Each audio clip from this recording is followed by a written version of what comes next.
এরপরে আছে April. April হচ্ছে 14 বৈশাখ। 1 তারিখ আছে বাদ বাংহি। 2 তারিখ হচ্ছে চৈত্র 19। 4 তারিখ হচ্ছে বাসন্তী পূজা। 5 তারিখ অন্নপূর্ণা পূজা।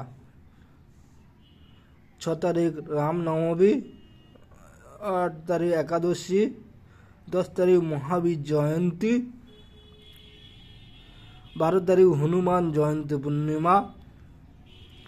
13 তারিখ নীল পূজা। 14 তারিখ আম্বেদকর জন্ম চড়ক পূজা। চড়ক 14 তারিখ।